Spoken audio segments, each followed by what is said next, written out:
Cara, é um jogo muito, muito maneiro, que eu não consigo jogar porque eu vou ser sincero, eu sou meio medroso, não...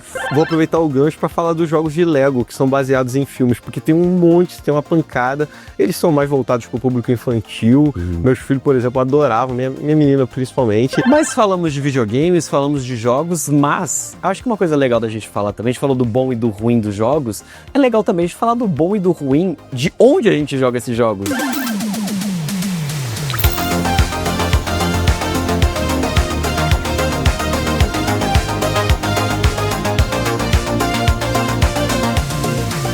Olá pessoal, sejam todos muito bem-vindos a mais um episódio do X-Domion, nosso podcast sobre jogos. E hoje a gente vai falar sobre vários assuntos. Estou aqui com o meu camarada Tomic, o homem com cabelo de unicórnio. Muitíssimo boa tarde, boa noite ou bom dia ao Gruntar e a todos nós que escutam o nosso podcast e assistem também no YouTube. Tomic com cabelo de unicórnio aqui, mas hoje queria aproveitar o momento também para não perder o costume, para não perder a tradição. Um grande beijo, meu forte abraço das pessoas que eu gosto, das pessoas que eu guardo no coração.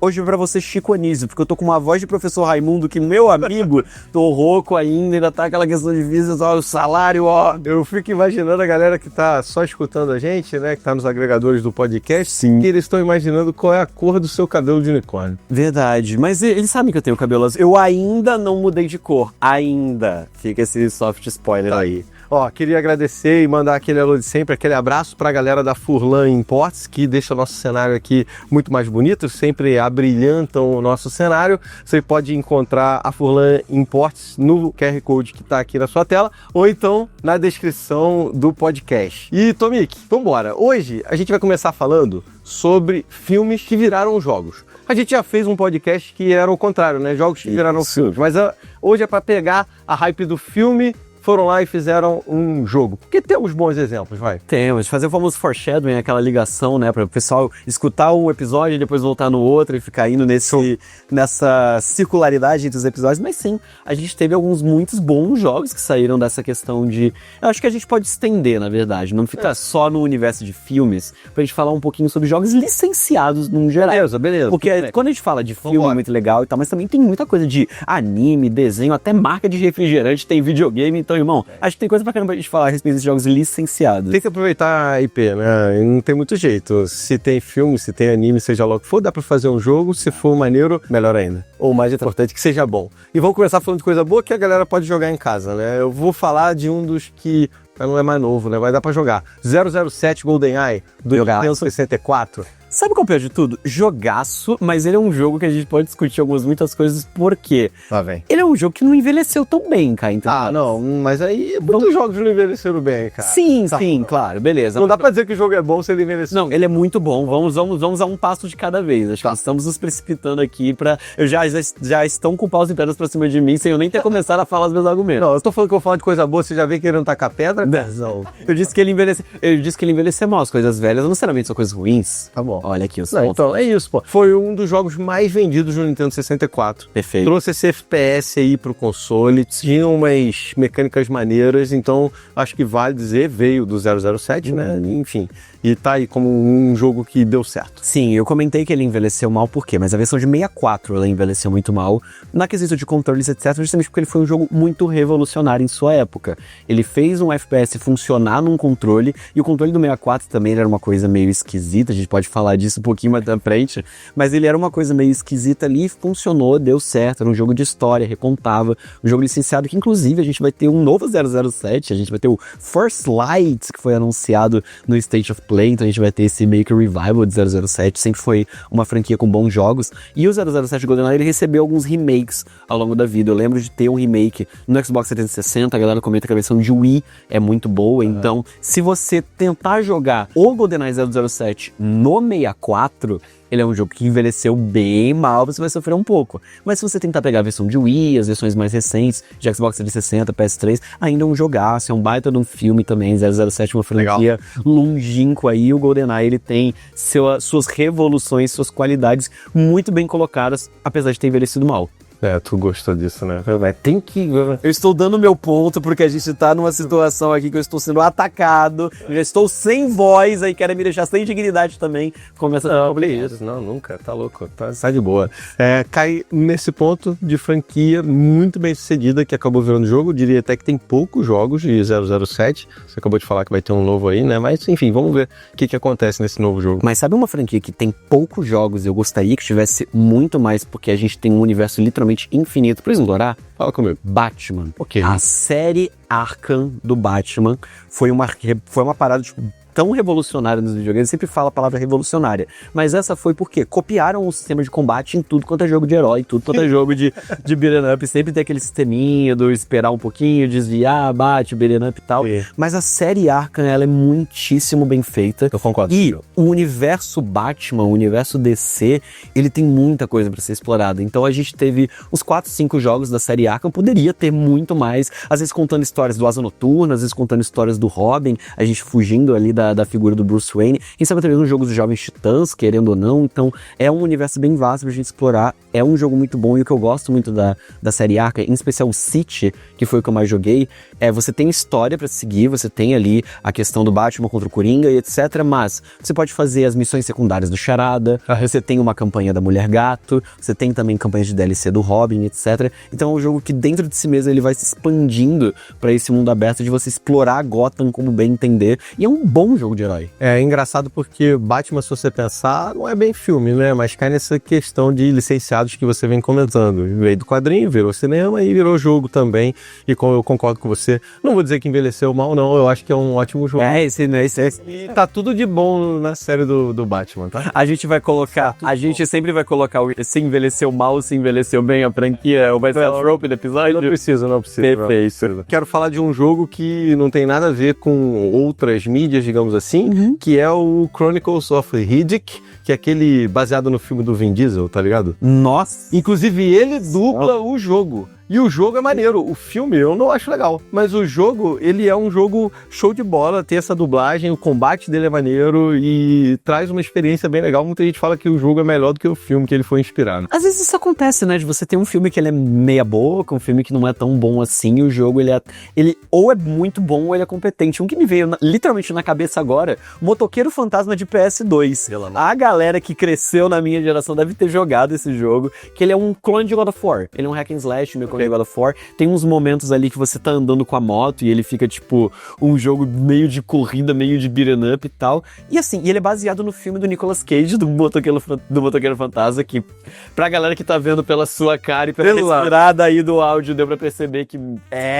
não é um filme tão bom. Nicolas Cage sendo Nicolas Cage, mas o jogo ele é legal, ele é competente, ele funciona. O primeiro filme é ruim e o segundo filme é como se pior ainda tivesse existido pela madrugada, é muito ruim. Mas o jogo é legalzinho. O jogo do Motoqueiro Fantasma do PS2. Beleza, é bacaninha. Acredito em você. E agora eu vou sempre puxar pra intermedialidade, né? Você vai pro filme, eu quero ir pra um que a gente conhece muito bem. A gente combinou que ia ser filme, né? Mas você trouxe outra. Eu gosto de ser punk da cabeça. Eu gosto de ser uma tá liberado aqui, a gente é democrático. A gente se resolve depois 5 minutinhos ali, você perder a amizade, mas tá tudo de boa.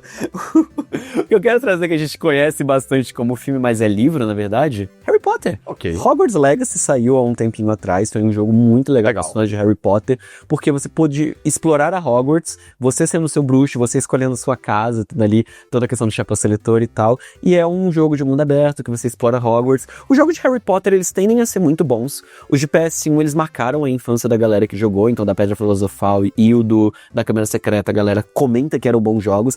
Eu, particularmente, joguei o do Enigma do Príncipe, do PS2, que eu sempre assisti um jogo muito bom. Você segue a história do filme do Enigma do Príncipe, mas ao mesmo tempo você tinha uma Hogwarts pra explorar. Então você poderia ir pras aulas de poções, tinha os momentos das aulas de combate, você... Era um bully, tipo a mesma pegada do Bully, só que no universo de Harry Potter, seguindo a história do Enigma do Príncipe. Já Hogwarts Legacy é só um Bully de Harry Potter mesmo. Te larga em Hogwarts e você que se vire. Se vire, né? É engraçado porque eu não joguei nenhum desses, mas eu joguei os do Lego. Porque tem o Lego Harry Potter, né? De 1 a 4 e de 5 a 7, sei lá, é alguma coisa desse tipo. E aí... vou aproveitar o gancho para falar dos jogos de Lego, que são baseados em filmes, porque tem um monte, tem uma pancada, eles são mais voltados para o público infantil. Meus filhos, por exemplo, adoravam, minha menina principalmente, jogou O Senhor dos Anéis, jogou Hobbit, jogou o do Vingadores, jogou o do Harry Potter, e tem uma série desses jogos, eles são muito legais para esse público infantil, e acho que vale destacar eles, porque é um fenômeno, assim, os Legos filmes. Eu tenho uma memória muito vívida de PS2, aí eu achei um Lego Batman em algum canto, conseguiu, chegou na minha mão. E eu joguei, eu adorei, nossa, zerei aquele jogo 100% muitas vezes e tal. E a história que eu me lembro muito vividamente é, eu levei pra casa de um primo que regula de idade comigo, um primo que foi criado como se fosse meu irmão. E aí eu cheguei pra ele falando, cara, tem esse jogo do Lego Batman. Você é muito fã do Batman, você vai adorar esse jogo, ele é muito maneiro. Ele só virou pra mim, que Lego Batman o quê, irmão? Deixa eu jogar meu Boba Pet aqui, deixa eu jogar o meu joguinho aqui. Esse jogo deve ser mó ruim, mó não sei o quê. Falei, não, dá uma chance, cara, joga, senta. Quando ele colocou no PS2 dele, começou a jogar, ele ficou literalmente a tarde inteira sem parar jogando Lego Batman. E depois virou meio que uma tradição nossa, sempre que saía o Lego Senhor dos Anéis, o Marvel, a gente comprava, jogava junto, zerava. Então realmente é um jogo bem divertido, precisa de compartilhar, de jogar multiplayer. Perfeito, eu ia falar isso. Ele tem essa vibe de você jogar com outras pessoas, né? Inclusive as mecânicas do jogo te proporcionam, é até mais legal você jogar com outra pessoa do que você jogar sozinho. Que se você estiver sozinho, você tem que ficar trocando personagem. Sim. Aí não é tão intuitivo, sei lá. Mas sabe um jogo que ele não é nem um pouco infantil, mas é igualmente muito bom? Os dois jogos da série South Park. Tanto o Stick of Truth, tanto o Fracture Butthole. Legal. São dois jogos que... O Stick of Truth eu joguei mais do que o Fracture Butthole. Mas, cara, é muito bizarro e engraçado você ver o humor de South Park dentro de um RPG que é muito bem feito, inclusive. Ele é um RPGzinho bem legal e muito engraçado, porque, querendo ou não, é um roleplay ali das crianças de South Park se divertindo e tal. Aí, às vezes, vai ter, vou fazer um ataque de fogo, é só um aerosol num isqueiro, ou vai ter as questões, as piadas internas a respeito da série, etc. É um jogo que, se você bate de primeira, você fala, por isso, um jogo de RPG de South Park, o que tem a ver? Mas aí você senta e joga, tipo, é um jogo muito divertido. South Park tem esse humor mais ácido, completamente, né? Como você falou, não é nada infantil. Vou manter aí nos filmes que viraram jogos, vou falar de Alien Isolation, que é um jogaço. Ele já é meio antigo agora, de 2014, né? Então já tem aí uma história zona, mas é um jogo que conseguiu captar legal esse terror do Alien, né? Esse clima mais tenso, assim, eu acho que vale a pena destacar, porque é um filme que vira um jogo, é um filme clássico, né, uma série clássica que vira um jogo muito maneiro. Esse jogo, ele é assustador por dois fatores. O primeiro é pelo clima de tensão mesmo, ele consegue emular muito bem aquele clima de terror do Alien Oitavo Passageiro, que você tá sozinho na nave, o xenomorfo tá ali dentro, tá te caçando, você tá tentando sobreviver. E o segundo fator que deixa ele assustador é a IA do Alien. Legal. Ele é muito inteligente nesse jogo. Qualquer barulho que você fizer, ele vai correr atrás, ele vai meio que notar alguns padrões de onde você está se escondendo, para onde você pode estar indo. É realmente uma IA muito bem feita, muito inteligente, porque, querendo ou não, é um jogo de terror em que tem o cenário, você e o Alien. Então o Alien, pra ele dar realmente esse jogo de gato e rato, tem que brilhar assim, o Alien, né? Ele tem que brilhar e ele, cara, é muito bem feito, muito inteligente, cara, é um jogo muito maneiro, que eu não consigo jogar porque, eu vou ser sincero, eu sou meio medroso, não gosto tanto assim de jogo de terror, cara, tem um probleminha que eu admiro, acho muito legal, mas quando eu vou jogar, eu podia estar jogando o meu Mega Man quietinho, né? Cara, vou só abrir um parênteses aqui, muita gente faz stream com jogo de terror e se assusta ali, tem a reação. Cara, eu fazendo stream jogo de terror é a parada mais sem graça da história, porque eu tomo susto quando é jumpscare, né? Acho que é normal. Perfeito. Mas fora isso, tipo, eu não tenho medo daquele negócio, eu consigo separar muito bem, sabe? Então, é só um videogame. É só um videogame, eu tenho medo de não conseguir pagar o boleto, o monstro lá no jogo, cara, e assim, pra mim fazer stream jogo de terror é... O maior alien na sua vida é o boleto que tá atrasado. O boleto é sinistro, cara, é o terror total. Mas agora eu vou chutar o pau da barraca e voltar pra quadrinho, mas abrir pra um universo inteiro e trazer pra videogame também, porque a gente citou o 007 que vai ter jogo novo. Beleza. Mas vai ter um joguinho novo que na gravação desse vídeo foi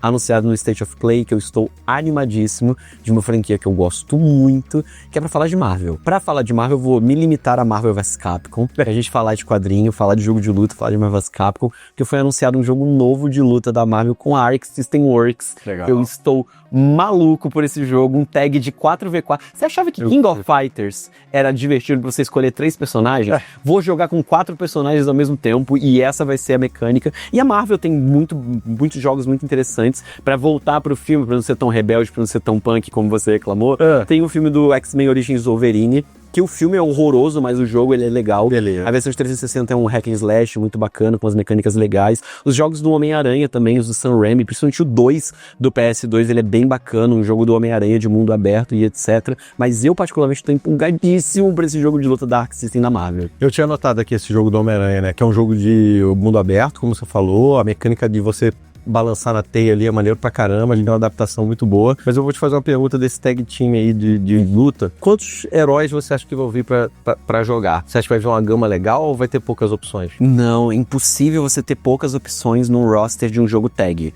Um jogo tag, ele normalmente vai ter em torno de seus 30 personagens pra você ter escolhas. Beleza. E eu acho que vai pra cima de 30. Eu consigo chutar, inclusive, pra casa dos 40 nesse jogo. Tá nessa esperança. Porque são 4 personagens que você vai ter que escolher. Imagina você ter um jogo em que você escolhe 4 personagens pra jogar num roster de 10 personagens. Então, As opções, as combinações, elas ficam rapidamente muito repetitivas. concordo 100% contigo. Mas tô com a pulguinha atrás da orelha com medo deles não lançarem tantos campeões assim, tantos heróis assim. Vamos ver. Isso é um problema. Deixa eu ver o jogo. Isso é um problema. Jogos de luta, já que a gente tá no mundo licenciado, jogos da Arc System já sofreram com esse problema de roster. Tem um jogo de um anime que eu gosto muito chamado Kill la Kill, que a Arc System fez um jogo. Qual que era a ideia desse jogo de Kill la Kill? Existe um gênero de jogo de luta que a gente chama de anime fighter. Começou lá no Naruto Ninja Storm, que ele é um jogo 3D, que vai ter uma mecânica um pouco mais simples, mas de você vai apertando quadrado, ele vai fazer os combos sozinho, tem um poderzinho ou outro e tal. E todo jogo de anime, ele mais ou menos segue essa lógica. Então o jogo do Boku no Hero, ele vai parecer com o Naruto Ninja Storm. O jogo do Kimetsu no Yaiba, ele vai parecer com o Naruto Ninja Storm. A Arc System Works falou, se a gente pegar essa ideia do Naruto Ninja Storm, só que fazer um jogo competitivo, balanceado ao redor dessa mecânica. E aí que sai o jogo do Kill la Kill. O problema era um jogo que tinha 7, 8 personagens, então enjoava muito rápido, não tinha muita variedade. E num jogo que vocês vai ter que escolher 4 lutadores pra jogar, tem que ter um roster que pra mim vai na casa dos 30, 40 personagens. Sim, porque se tiver 10, é 4 de um lado, 4 do outro, já ficou sem graça. 8 personagens ali, as combinações são muito poucas, então eu espero que venha, tipo assim, nível Vingadores Ultimato, tenha tudo quanto é tipo de herói. Acho que se vier assim, legal, se não, pode ser um certo problema e aí cai numa situação esquisita, que é um jogo que era pra ser maneiro, não é tanto assim. E vou aproveitar o gancho pra... A não sei se você tem mais algum jogo legal. Não, a gente já pode puxar pra esses jogos que não são tão legais assim. Podemos puxar pros jogos que não são tão bons assim? Já podemos. Já vou pegar esse bichinho aqui, que eu vou começar falando mal dele. Não do ET, coitado, mas do jogo. Exato. Porque o jogo feito do ET afundou ali o Atari, cara. Ele não é que ele afundou o Atari. Esse bichinho fofinho, a.k.a. o ET de Steven Spielberg, pra você que não está assistindo, pra você ouvinte, não é que ele afundou o Atari, ele quase quebrou a indústria de videogames inteira. Videogames quase não existem hoje por culpa do ET do Steven Spielberg. Esse jogo, ele... Cara, tem tanta história pra contar a respeito desse jogo. Porque, tipo assim, a gente teve um crash de videogames nessa época e o maior estopim foi o jogo do ET. Ele foi o único jogo que fez a indústria olhar pra videogame e falar isso daqui não presta, isso daqui não vale a pena investir? Não. Mas ele foi o principal porque foi um jogo que teve o desenvolvimento rushado. Ele foi feito em, tipo, 3, 4 meses, porque ele tinha que sair pro Natal. E ele foi numa tiragem gigantesca, porque a ET vai vender igual água. Vai vender igual água no deserto. Não vendeu igual água no deserto, mas foi enterrado no deserto aquilo que sobrou. Porque, cara, foi um flop tão gigantesco, um jogo com uma mecânica esquisita. Os controles eram horríveis. Não funciona. Cara, é um jogo que você precisa ler o manual mais de uma vez pra entender metade de como se joga o jogo, que eram umas mecânicas muito específicas, era uma parada muito difícil de entender. E aquele excesso, literalmente a Atari pegou, enterrou num deserto, falou, chega de videogame, isso daqui não existe mais. E é engraçado, porque a gente acabou de fazer um podcast falando de game design, de mecânicas dos jogos, como é importante que elas sejam intuitivas, e aí esse jogo é o contrário a tudo, né? Bem que lá naquela época, acho que o conceito era muito menos desenvolvido, mas ainda assim não dá pra perdoar, é um jogo muito ruim. Sim, e também fazendo esse gancho com um episódio que a gente tava comentando sobre game design, eu acho muito interessante quando o jogo licenciado, ele fica com game design ruim, não por culpa de quem tá fazendo o jogo, mas por culpa da publisher e da dona da marca. Superman 64 é um dos piores jogos da história da humanidade. É um jogo travado, feio, a mecânica você ficar passando pelos anéis, não funciona a mecânica de voo, mas a culpa não foi da desenvolvedora do jogo. Eles tinham uma ideia legal nas mãos de fazer um jogo mundo aberto do Superman, mas aí chega o Warner e fala, não, mas o Superman ele vai dar um soco no cara e o cara ele vai voar, ele tá no mundo virtual, mas Warner, isso não vai funcionar, eu quero que seja assim. Aí coloca pro mundo virtual. Não, mas eu acho que o jogo, essa mecânica do Superman ele voar, mundo aberto, não funciona. Coloca uns anéis ele passar, mas o Warner, a nossa mecânica, coloca os anéis. Aí coloca os anéis. Então a Warner, ela foi dando tópico por tópico, ponto por ponto do que eles queriam que mudassem. Só que aquilo, a publisher de videogame entende de videogame. A Warner não entende necessariamente de videogame. Okay. Então eles colocaram uma série de questões ali que afetaram o game design do jogo, que fez ser a bagunça que a gente conhece hoje como Super Mario 64. Pior que eu sinto que às vezes o desenvolvedor desiste, né? Ele tá ali tentando, tem hora que ele vai parar e vai falar assim, quer saber, cara, faz do jeito que os caras querem aí, não vai ter como, e aí... quando a pessoa desiste, não tem jeito, sai um negócio que não é o ideal. Então a gente tem esses casos que a pessoa só desiste e fala, tipo, tá, se o cliente tá pedindo, eu vou entregar do jeito que ele quer, mas eu acho muito mais engraçado quando é um cliente completamente aleatório, completamente random, ele pede um jogo, o desenvolvedor ele não necessariamente sabe o que tá fazendo, e aí ele vai sair um jogo como Mineirinho Ultra Adventures. O que consiste o Mineirinho Ultra Adventures? A lore, ao que me entende, tinha um cara que ele tinha um restaurante de comida mineira, e falou, e se eu fizer um jogo do meu mascote? Aí o cara, ele chamou um game designer, um developer ali pra fazer, e é um jogo, cara, tão ridículo, e tão engraçado, e tão bizarro. É um jogo 3D de plataforma, que ele não funciona direito, tem umas falas completamente toscas e que, tipo... sabe aquele advergame? Isso era uma coisa que acontecia muito nos anos 90, no começo dos anos 2000, que eram os advergames, de você ter um jogo que a função dele é fazer propaganda. Pepsi Man do PS1 é isso. E o Pepsi Man não é tão ruim. Ele é um jogo que é esquisito pra caramba, mas ele não é um jogo tão ruim. Mas pra onde você olha tem Pepsi, pra onde você tossir tem uma Pepsi, e o Mineirinho ele foi nessa vibe. O problema é que, diferente do Pepsi Man, que é um jogo ok, o Mineirinho ele só é ruim e tosco mesmo. Vou sair do Mineirinho pra um cara bravo, casca grossa, pro Rambo. Nossa, o filme é legal, mas o jogo... Meu Deus do céu, eu esqueci que esse jogo existia. Fizeram um Rambo, um videogame, que eles tentam colocar dentro da mesma narrativa todos os filmes, e sai uma coisa tão esquisita. Não, e pra além da narrativa... Pra além da narrativa, cara, a gameplay, ela não funciona. Porque ele tentou ser um rail shooter. Então ele tentou ser aquele jogo que você tá parado, os inimigos vão aparecendo na tela, e você vai atirando. Eles conseguiram errar a mecânica de um jogo que tá todo mundo parado. O tiro não pega direito, os inimigos... a gente sabe que acho que o Rambo 2, ele acontece no Vietnã, se não me falha a memória. E aí quando você chega na fase do Rambo 2, que é no Vietnã, os soldados vietnamitas têm aquele chapéuzinho de palha. O chapéu de palha tanca headshot. Você tem que dar um tiro, sai o chapéu de palha e aí você dá o headshot no cara. Mas aí você tem que ver o além, cara. Embaixo do chapéu tava o capacete.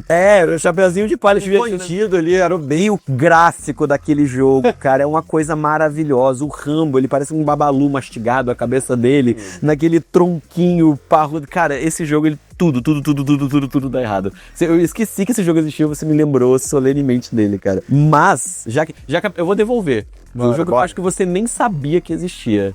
Tem um jogo chamado Pickup Express. Pickup Express. O que é o Pickup Express? Ele era um jogo que era anunciado no Domingo Legal, porque era um jogo do Gugu. Meu Deus. O Gugu, ele teve um videogame que era um jogo de corrida. E o que consistia? Era um jogo de corrida que você tinha uma picape, um caminhão, alguma coisa assim. E você ia passeando pela cidade e tinham propagandas do SBT. Parava na banca pra comprar uma telecena. Para comprar uma telecena, cara. E era bizarro, porque, tipo, ele é um jogo que ele não funciona direito. A missão, ela não necessariamente é muito boa. Você, tipo, vá do ponto A ao ponto B, vendo outdoors e outdoors de propaganda do SBT e coisa do Domingo Legal e Gugu e etc. E é bizarro, porque a gente teve alguns jogos licenciados dessa época, tipo o Show do Milhão, que era legal, funcionava. O jogo do Show do Milhão pro PC era bacana. É legal até hoje. O Show do Milhão no Mega Drive, pra você ter ideia, eles conseguiram colocar a voz do Silvio Santos no Mega Drive.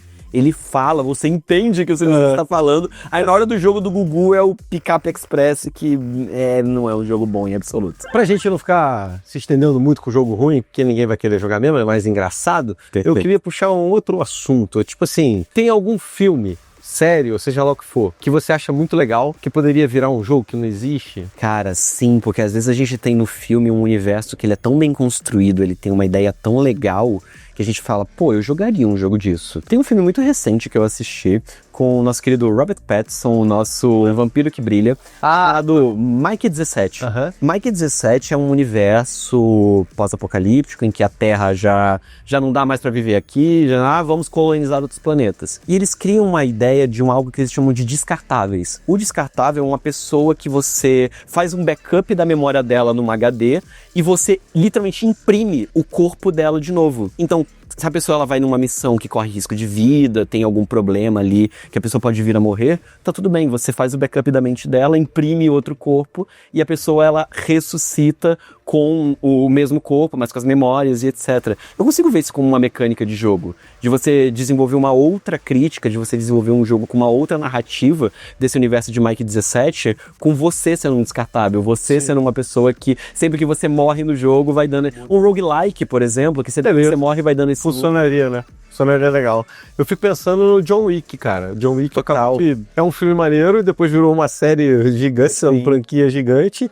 E acho que daria um jogo de pancadaria maneiro ali, né? Pra você ir enfrentando os inimigos, enfiando a pancada neles, fazendo ali os tiros e as pancadas que saem. Acho que daria um filme legal. E o Keanu Reeves já tá completamente no... Já fez Cyberpunk, já pode fazer. Já tá ali. O John Wick. O John Wick. E é muito curioso, porque o outro filme que eu penso, também de um autor coreano, inclusive, ele é um filme muito bom, chamado Invasão Zumbi, Train to Busan, se eu não me engano, que é o nome em inglês, que ele não é nada demais, ele é só um filme de apocalipse zumbi, em que um pai tá levando a filha dele de trem, né, para Busan, que é uma província na Coreia, e nesse meio tempo acontece um apocalipse zumbi, os zumbis vão invadindo o trem, etc.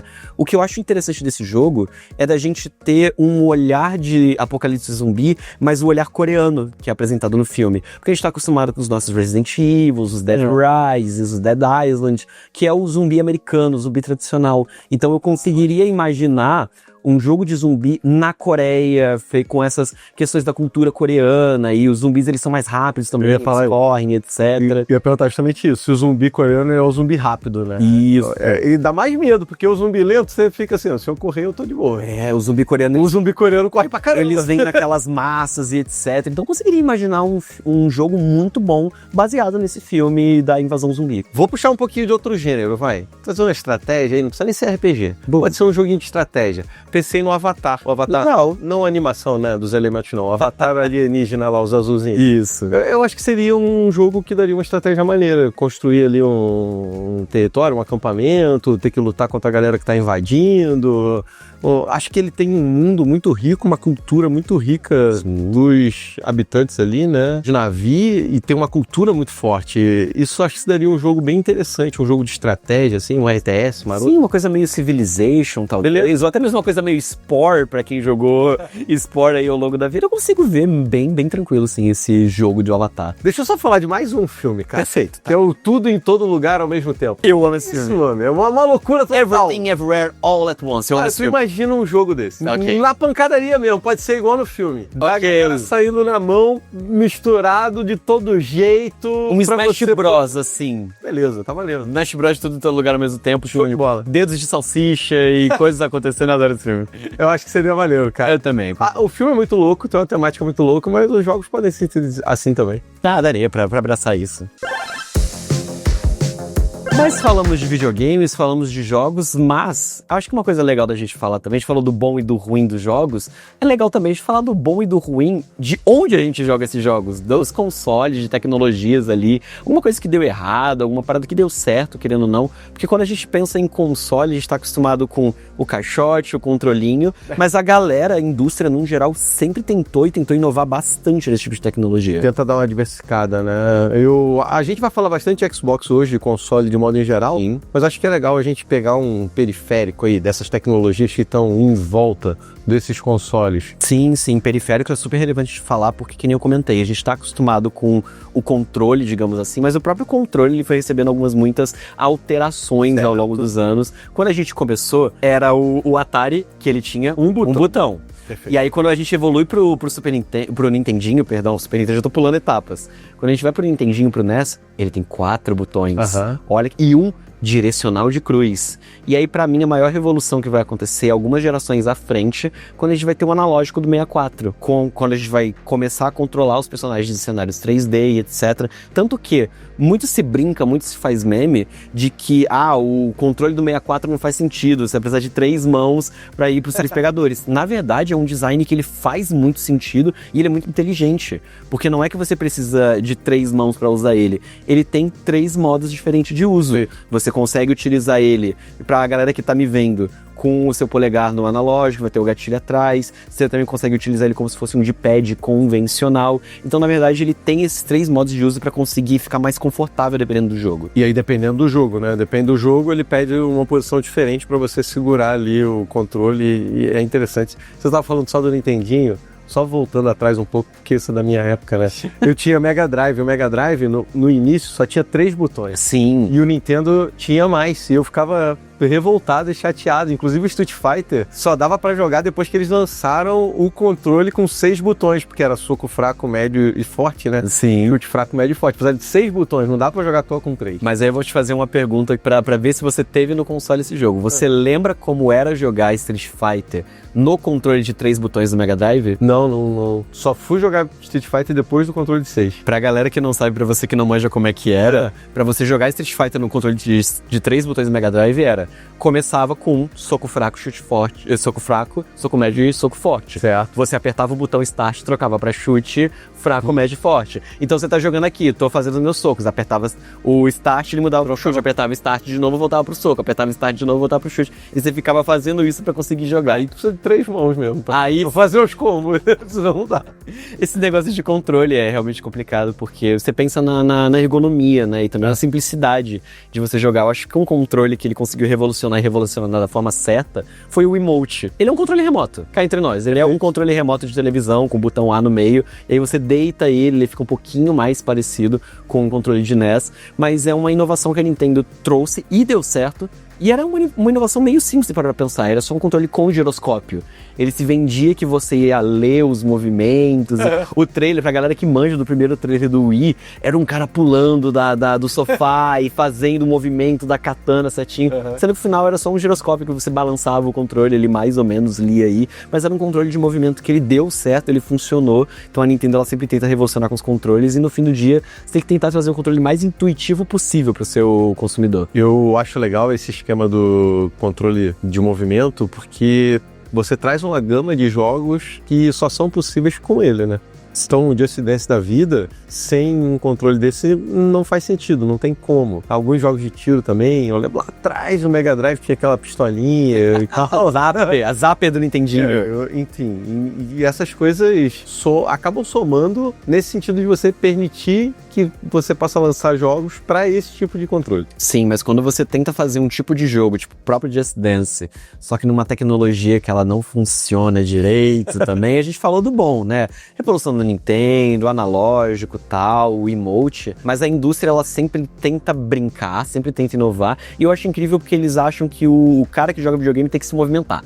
Tem que mexer, ficar jogando videogame muito paradão, aí vai ter um Kinect da vida, que você nem controle tem, você é o controle. Olha que coisa que vem daí. Just Dance funciona, agora vai tentar jogar, sei lá, um Harry Potter ali no Kinect, um Star Wars Kinect, pra ver se vai ser divertido, não vai funcionar muito bem. Eu acho que tem aquela vibe da galera que joga videogame ser mais sedentário e tudo mais, muitas vezes é verdade, mas não quer dizer que o cara tá querendo fazer ginástica ali jogando videogame, né? Exatamente. Isso é um problema, né? E é bizarro, porque a gente já teve vários acessórios desses. Lá no NES a gente tinha o Power Pad, que era um tapete meio desse Revolution, que a ideia era você, tipo, ir pisando nele, fazendo as coisas. O Kinect, ele vai vir depois. O PlayStation 2 teve um Kinect que, pasme, funciona melhor que o Kinect. Aí, ó. Que é a PlayStation Camera, a iToy, se não me falha a memória. Então a gente sempre tem essa questão do movimento, a indústria sempre tenta... que o problema da indústria é quando ela descobre uma nova tecnologia, ela quer usar. Só que todo e qualquer early adopter, toda e qualquer pessoa que está começando a usar uma tecnologia, você está pagando para ser um beta tester. Perfeito. Então, por exemplo, a gente já conversou muito de cloud nos episódios anteriores. E a gente teve algumas tentativas de console cloud antes da tecnologia de cloud funcionar. Sim, Google Stadia, estamos falando de você.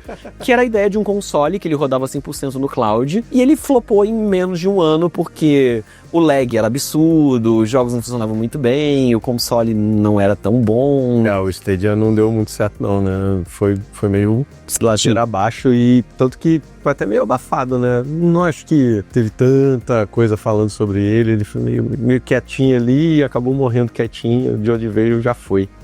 Teve aquele hype inicial e tal, mas entrar em mercado de console é sempre muito difícil. Agora que a gente tá falando um pouco de tecnologias que não deram muito certo, eu lembro muito do Ouija, que foi um console que ele tinha uma ideia que era pra ser uma plataforma de jogos indie, na qual ou todos os jogos eram gratuitos, ou todos os jogos tinham que ter uma demo gratuita. E ele era só um celular um pouco mais potente. Tipo o Zibo, quando a Tectoy tentou fazer o console nacional, eles pegaram uma placa de celular de 2004, 2005, lançaram como se fosse um console e vamos tentar emplacar o negócio. E como que tu vê o óculos VR nessa brincadeira toda, Tommy? Porque pra mim é uma dessas tecnologias em volta. Eu confesso que eu não me pego muito com jogos VR, eu não acho que tem a graça, assim, que é tão legal. Sei lá, eu tenho um pezinho atrás, joguei muito pouco, mas o pouco que eu joguei não me interessou tanto assim, não curti.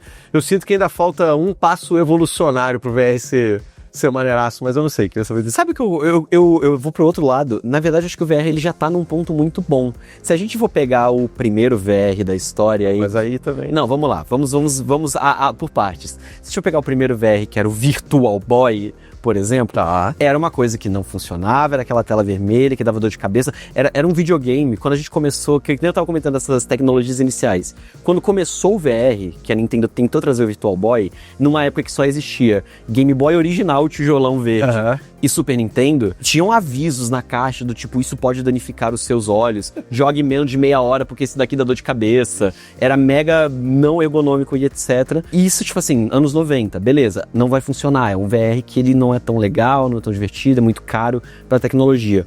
Hoje em dia, a gente já tem tecnologias de VR que funcionam muito bem, é muito responsivo, são comparativamente baratas. Às vezes você consegue jogar o jogo no próprio VR, porque um problema que a gente teve no início da geração mais moderna do VR, digamos assim, quando a Rift começou com óculos, etc., antes de ser comprado pela Meta e virar os óculos Meta, e também o PlayStation VR no PS4, o problema é que você precisa de um PS4 para conseguir jogar o VR, e aí já vai um preço a mais, ou você precisa de um PC potente para conectar o seu óculos VR e jogar. Hoje em dia, os próprios óculos da Meta, elas já funcionam pelo próprio sistema interno. Sim. E eu cheguei a jogar bastante VR aqui na Nexome. A gente tem um VRzinho aqui na Arena e eu já cheguei a brincar bastante. Eu joguei o Half-Life Alyx no VR e assim, é num nível em que você sai enjoado porque você não consegue distinguir o real do virtual. Porque realmente é uma coisa muito bem feita, você fica meio tipo, calma, eu tô descendo uma escada, mas eu sei que eu tô parado, mas ao mesmo tempo eu tô andando, porque é realmente uma parada muito maneira. E de você interagir com o cenário, você vê as coisas, tem um joguinho do Rick and Morty que também tem aqui, que é muito legal, você tá ali no laboratório do Rick, você vai tipo explorando, fazendo as coisas, entrando nos portalzinhos, realmente brincando, se sentindo dentro da realidade virtual. Então acho que o VR hoje, ele começou com uma tecnologia que deu errado, se a gente for pensar no Virtual Boy da vida, mas hoje ele já tá tão consistente, ele não é acessível e ele é muito mais um brinquedo do que uma forma de jogo. Do que o jogo em si. Mas, hoje em dia, ele é muito mais divertido de ser jogado. É engraçado que eu associo muito VR em jogo com o cinema 3D, que é outra coisa que eu também não gosto muito, que eu também acho que ainda precisa de um passo além pra ficar maneiraço, assim, que eu, com aquele óculos no cinema 3D, cara, eu acho aquilo tão esquisito, tão ruim, eu evito, assim, um monte, eu nem lembro o último filme que eu assisti 3D, acho que foi Avatar, mas sei lá. É que o 3D, ele tem, pra mim, o 3D ele tem um pequeno grande problema, diferente do VR, porque assim, o 3D é, olha, a coisa está saindo da tela, e a gente tinha 3D no Master System, pra você ter ideia, então, tipo... Desde essa época tem essa ideia de, mas o carro está saindo da TV, ele vai me atropelar? Não vai. No VR talvez ele vá. Eu entendo que o VR é uma questão mais de interação. Né? Imersão. Eu acho que é a palavra... Legal. E uma coisa que a gente está vivendo agora, que eu comentei, quando você está no início de uma tecnologia, você ainda vê ela engatinhando, você ainda vê ela se formando. A realidade virtual, o VR, para mim, ele está muito bem estabelecido. Ele já funciona, ele já é uma parada maneira de você experimentar. Tanto que a gente tem jogos de VR que já entraram no imaginário do game, tipo Beat Saber. Beat Saber já é um jogo que você olha e fala, pô, funciona, é legal, tem uma grande fanbase. Mas quando a gente pega uma tecnologia muito mais recente que a gente tá discutindo literalmente todos os dias, como, sei lá, inteligência artificial nos jogos, aí eu acho que a gente pode entrar na sua discussão de será que vai pra frente? Será que vinga? Pra onde isso vai? Será que vai funcionar? Como que o videogame vai usar isso? Eu acho que o que você pensa do VR não é pro VR, é pra inteligência artificial. Pode ser, cara. Eu acho que a inteligência artificial entra como uma ferramenta pro futuro aí dos jogos. Não só dos jogos, pro futuro da humanidade. Perfeito. Mas como nosso mundinho aqui é de jogo, vamos falar de jogo. Justo. E eu acho que tem um caminho que eu acho que é muito bom pra inteligência artificial participar. Tanto no desenvolvimento, mas também como tecnologia. Por exemplo, sei lá, um NPC. Como que um NPC que tá ali do joguinho vai interagir com você dependendo das ações que o seu personagem está tomando? Eu acho que a gente já chama de IA, né? Sim. Quanto mais essa IA ela for desenvolvida, melhor fica a imersão que você tem ali no jogo. É porque a revolução que a gente tem agora com a inteligência artificial, que a gente discute hoje, como ChatGPTs, Geminis ou outros tipos de inteligência artificial, quando a gente falava IA para videogame, era uma programação pré-pronta do que o personagem ia fazer, do que ele ia falar. Tinha uns que eram mais ou menos burros do que os outros, então você ia ter um personagem que ele só andava de um lado pro outro e atirava, ou num RPG que ele vai te dar uma gama de opções, ele vai reger a opção. A IA de hoje em dia, ela é um banco de dados que pensa por si próprio, digamos assim. Então, ao invés de você programar uma gama de opções para aquele NPC te falar, você coloca uma inteligência artificial naquele NPC e aí ela vai buscar no banco de dados para fazer todas as comparações e ser uma interação mais natural, digamos assim. Isso é engraçado porque nos jogos antigamente, você tinha o que eu chamava, eu não sei se todas as pessoas chamavam assim, mas de macetor. Macetou, que era o macete. Por exemplo, sei lá, você ficava numa diagonal e aí o chefão não conseguia te pegar e naquela diagonal você simplesmente matava ele, você macetava e aí acabou, né? E hoje em dia não dá mais pra fazer isso. A IA é muito mais evoluída e a tendência é que isso aumente. Sim, você vai ter personagens adaptativos, você vai ter cenários adaptativos, que inclusive já é a proposta de um jogo. Tem um jogo que foi anunciado na State of Play de fevereiro, se eu não me falha a memória, é um jogo de VR, que já mistura absolutamente tudo que a gente tá falando, que eu até separei o nome dele aqui bonitinho, que é o Dreams of Another. A ideia dele é um jogo de VR que você vai jogar e à medida que você vai interagindo com o cenário, uma inteligência artificial vai moldar o cenário como se você estivesse num sonho. Então você atira com uma bazuca e a inteligência artificial decide se vai nascer uma árvore, se o cenário vai ser destruído, se ele vai ir para um outro lado. Então esses cenários procedurais, eles não são por... as ideias... aquelas vibes da galera que tipo, mano, vamos fazer um jogo experimental aqui. Kojima, Poderia ser do Kojima. Mas ele é realmente um jogo que ele vai utilizar da inteligência artificial para ele gerar cenários que a programação ela não comportaria. Então, beleza, um ser humano ele pensaria em 1000 possibilidades. Uma IA ela vai pensar em 10x mil ou 1 milhão e etc. Então, você ter a inteligência artificial dentro do jogo, não só para NPC, mas também para melhora tecnológica. Tem algumas placas de vídeo da NVIDIA que já estão utilizando de inteligência artificial para melhorar a performance do jogo, para aumentar a FPS, para fazer gráfico. Então, tudo aquilo que a gente tinha de Ray Tracing, de iluminação dinâmica, vai ser facilitado por meio da inteligência artificial, que você meio que vai resolver ali no software e não necessariamente no hardware, o que é bom pra gente, consumidor final, porque a placa de vídeo ela vai ficar um pouco mais barata, digamos assim. Sim. Porque aí você consegue rodar um jogo num talo com uma placa de vídeo que não é de última linha, porque o software ali da inteligência artificial tá fazendo o Ray Tracing, tá aumentando a FPS, tá resolvendo. Então a IA, a gente ainda tá pensando nesses usos, ainda tá pensando no que ela vai poder contribuir pra gente dentro do mundo dos videogames, mas ela já tem alguns usos ali que são interessantes. Pra mim, esse uso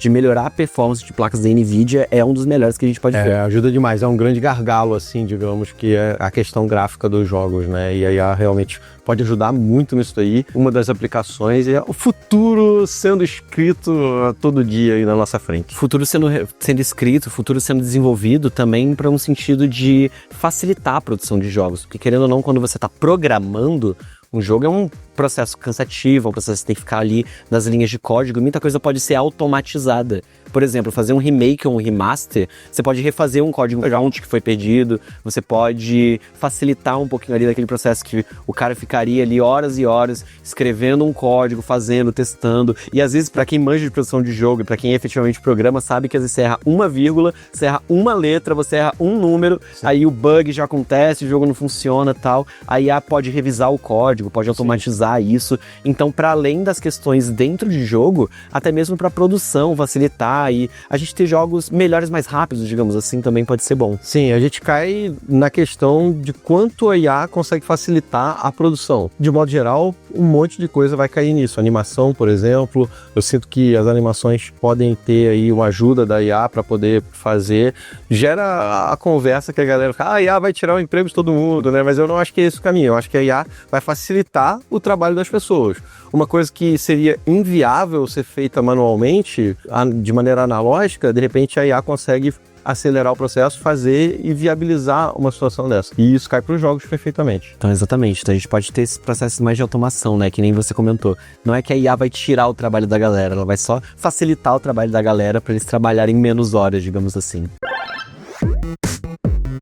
Já falamos aí das tecnologias periféricas, digamos assim, mas a gente queria puxar um pouquinho e fazer um quadro falando sobre consoles. E a gente vai começar falando de Xbox, porque a gente falou um monte de Nintendo quando o Guilherme estava vindo, né? E a gente tem Xbox, tem PlayStation, mas acho que Xbox, pra gente dar esse pontapé inicial aí, é válido. E é curioso, porque a gente fala muito de Nintendo, por mais que a gente seja PC Gamer, a gente fala muito pouco de Microsoft, que é dono do Windows, que é a questão do PC e etc. Justo. E também eu acho que hoje, principalmente, o Xbox e o PC, eles são indissociáveis.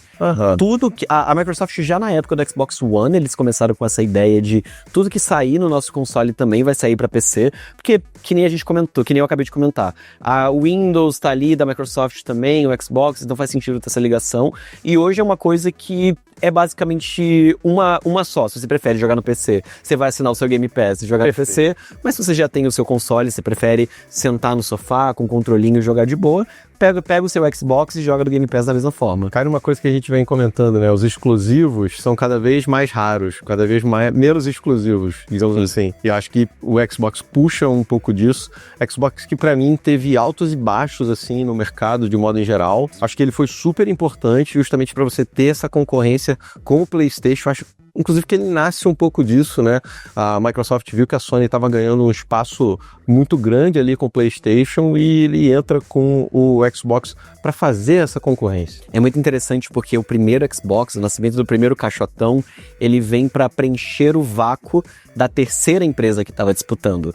Durante os anos 90 e o começo dos anos 2000, a gente tinha Sega, Nintendo e Sony disputando. A Sega sai do mercado de consoles do Dreamcast, só que eles firmam uma parceria ali, mais ou menos por cima com a Microsoft, para lançar o Xbox. Tanto que o Xbox original, ele tem alguns dedinhos da Sega, ele tem alguns dedinhos de Dreamcast ali naquele meio e ele preenche essa lacuna. Porque quando a Sega ela sai do mercado de consoles e decide virar só uma publisher, só realmente fazer jogos, aí fica esse espaço vago, a Microsoft entra para ser o console do true gamer, digamos assim. Legal. Eles chegam com a ideia de nós temos um computador em formato de console. Nós temos um computador de última geração da época para você, PC gamer, que quer jogar no conforto da sua TV, no conforto com um controle, poder curtir, poder jogar também. E aí na época do 360, com o PS3, aí sim, fica aquela console war absurda de ver quem tem o melhor gráfico, quem tem as melhores franquias, quem tem o melhor online, quem tem o melhor tudo. Então a Microsoft, ela entra meio que nesse vácuo de console que a Sega deixou. Esse é o 360, que foi em 2005, e ele foi um dos grandes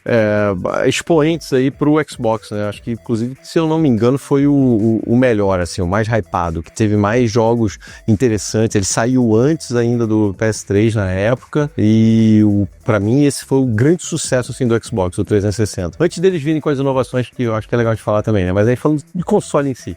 Sim, o console em si, ele vem com muitas coisas interessantes, porque para além dos jogos em si, porque o Xbox original, ele teve os seus Halos, ele teve lá os seus jogos interessantes, mas ele não tem tanta coisa a ser jogada, digamos assim. O 360, ele já vem com exclusivos de peso, ele vai vir com o nascimento da franquia Gears of War, ele vai vir com o Halo muito mais desenvolvido, vai realmente com a Microsoft tentando adentrar nesse mundo de videogames, se estabelecer como um console de peso, tanto que eles até compram empresas renomadas A Hari é comprada pela Microsoft nessa época, a gente vai ter os Viva Pinatas, vai ter tentativas de Banjo e etc, pra tentar desenvolver uma fanbase. O Kinect, que eu dei uma zoada no bloco anterior, ele também foi muito relevante pro Xbox, que a galera queria jogar o Just Dance, queria jogar o Kinect Adventures. Eu, particularmente, que vivi nessa época de Xbox 360, se alguém da rua tinha um Xbox com Kinect, era o evento. A gente vai na casa de fulano jogar o Kinect, porque é sem controle e tal, a gente vai se divertir e tudo, pra além da acessibilidade.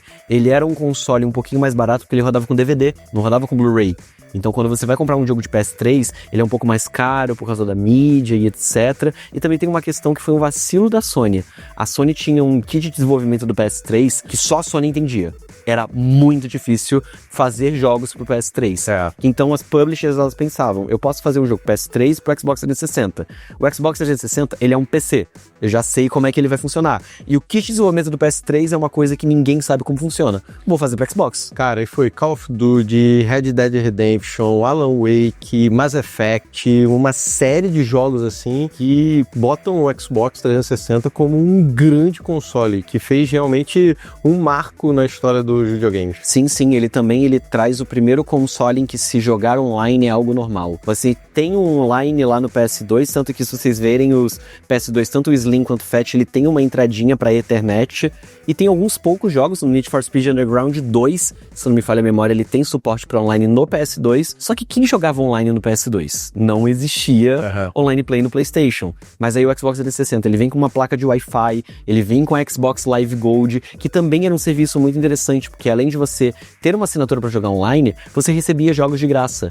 Você pagava uma assinatura ali, foi o início, o proto Game Pass, digamos assim, porque você pagava a sua assinatura para jogar os seus Call of Duty, jogar os seus Battlefields online, mas você sempre ganhava 2 joguinhos ali de graça, tinha alguns descontos. Eu tive Xbox 360 na minha adolescência, então eu joguei bastante esse console, e muito da minha biblioteca era da Gold. Então eu tive a oportunidade de jogar Bayonetta, que é um hack and slash que eu gosto muito, eu acho ele maravilhoso, porque ele ficou de live, ele ficou de graça na Live Gold, aí eu peguei o jogo, etc, e eu consegui curtir ele. E esse lance do online é maneiro porque traz outras coisas, os achievements, por exemplo, e as conquistas, que é algo tão comum, foi introduzido, foi uma inovação que o Xbox trouxe, né?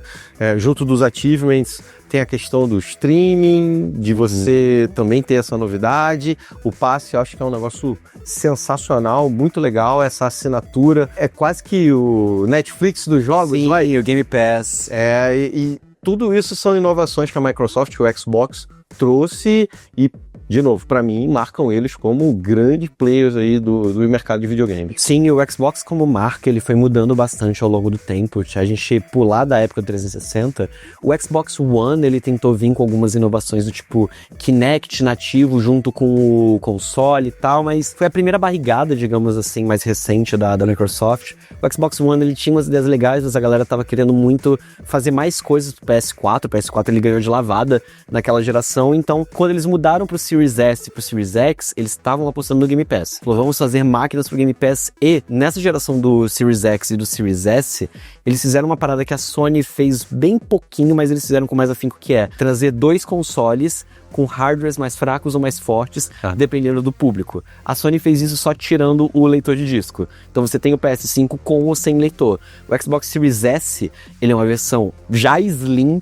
do Xbox Series X, e ele já vem um pouquinho mais fraco, tal, para ter um preço mais acessível, para considerar o gamer, que ele vai já assinar o Game Pass, ele vai querer jogar um pouquinho mais de boa, não precisa de estar com 4K, 60 FPS, com tudo no talo. É realmente o cara que ele vai jogar o Fifinha, vai jogar o GTA, vai assinar o Game Pass e ver o que tem ali de brincadeira pra ele, e depois ter todo esse crossplay com o PC, de você começar a jogar no Xbox e depois vai pro PC, você tem o mesmo jogo, você vai começando essa questão que realmente os exclusivos, eles não existem mais, muito por culpa da Microsoft. Então agora que a gente tem Last of Us no PC, a gente tem God of War no PC, é muito por conta dessa ideia da Microsoft de vamos fazer o nosso console também conversar com nossos computadores. E é engraçado a gente ver como a indústria, como o nosso mundo vai mudando, né? Porque você sai de um exclusivo para agora tem em geral, e aí um sistema de assinatura, e agora você de repente não precisa nem ter mais videogame, você consegue jogar com assinatura direto na televisão. A gente comentou um pouquinho disso aqui já no podcast, e essas coisas todas vão se juntando, vai formando um ecossistema que eu acho que fica cada vez mais fácil para a galera poder jogar, se divertir, aproveitar aproveitar esse mundo. Sim, querendo ou não, a Microsoft, para além de todas as inovações de hardware e dessa questão da indústria,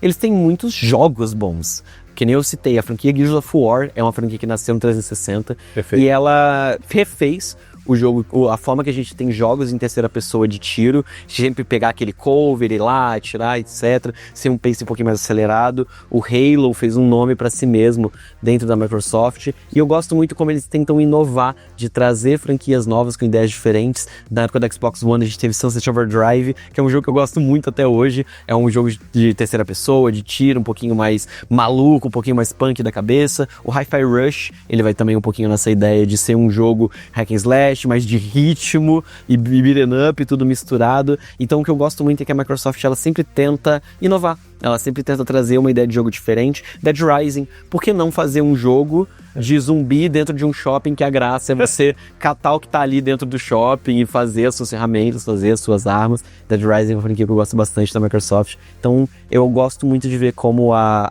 Xbox, ela sempre fala, tipo, vamos tentar uma experiência nova, vamos tentar algo novo. Eu ainda tô esperando o World of Warcraft no Game Pass. Será que um dia vem?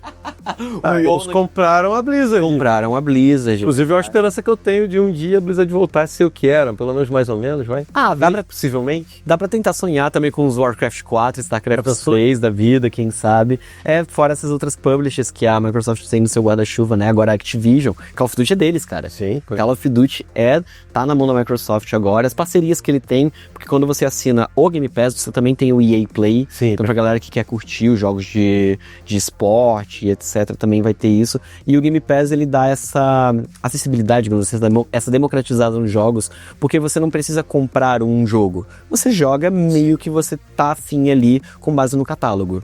Eu acredito que o Game Pass é uma coisa que vale muito a pena. Se você aproveita ali, se você joga. É claro que é uma conta mensal, a gente estava falando desses Game as a Service, né? Os caras estão entregando uma carteira virtual de jogos, mas é uma coisa que te dá muito valor. Eu acho que vale bastante, realmente, é muito recomendado para você que tem a possibilidade de jogar uma pancada de títulos pelo preço de uma assinatura ali de R$30, né? Então, assim, na minha cabeça, vale muito a pena.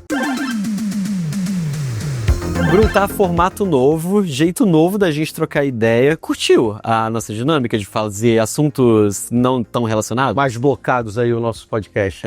Fazer umas coisinhas mais separadinhas. Eu quero saber de vocês, rapaziada do YouTube aí, que tá assistindo. Deixa nos comentários os nossos ouvintes também. Dá uma passada nas nossas redes sociais, @xdomearena, pra fazer o comentário, pra ver se vocês curtiram essa ideia. Quem sabe a gente traga mais episódios de pauta solta, digamos assim, de ir ali intercalando entre os assuntos. Diz aí se a galera curtiu, gostou, a gente pode voltar nesse formato. Se você puder também ativar o sininho aí, a galera que tá no YouTube, está sempre soltando conteúdo, tem os cortes aqui do podcast, tem ali os shorts que saem também, né, com essas partes mais relevantes do que a gente veio batendo o papo, e aí você vai ser notificado, você vai receber isso aí para você.